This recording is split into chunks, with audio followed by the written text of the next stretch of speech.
අපේ යුවන් TV YouTube channel එකට ඔබ සැම සාදරයෙන් පිළිගන්නවා.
අපි අද මේ නිරීක්ෂණ චාරිකාවක් ආවේ හපුතලේ ප්‍රදේශයේ තියෙන මේ නායෑම් වළක්වා ගැනීමේ ඉඩම මෙතන ඇත්තටම ජපන් ජයිකා ව්‍යාපෘති අවසන් වෙලා තියෙනවා.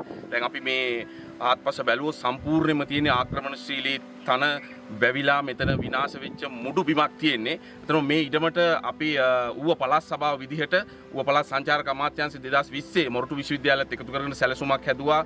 තේ ශේත්‍රය තේ කර්මාන්තයේ සම්බන්ධ කරගෙන මියුසියම් එකක් ඒ වගේම සංචාරක පහසුකම් උද්භිත උද්‍යානයක් මේ වගේ හොඳ ව්‍යාපෘතියක්. ඉතින් මෙතන ඇත්තටම සංචාරක ආකර්ෂණයක් විදිහට මම මුලින් සඳහන් කරා වගේ උද්භිත උද්‍යාන දෙපාර්තමේන්තුවත් එකතු කරගෙන උද්භිත උද්‍යානයක් දිනු කරන්න ඒ වගේම තේ මියුසියම් එකක් දිනු කරන්න සහ සංචාරක පහසුකම් මෙන්න මේ ශේත්‍ර තමයි අපි අවධානය යොමු කරලා තියෙන්නේ. මේ ආයෝජනය රුපියල් මිලියන 700කට ආසන්න ප්‍රමාණයක් අපි ආයෝජනයක් බලාපොරොත්තු වෙනවා. ඒකට රාජ්‍ය සහ පුද්ගලික හවුල්කාරීත්වය එකතු කරගෙන තමයි මේ වැඩේ අපි මැදිහත් වෙන්නේ.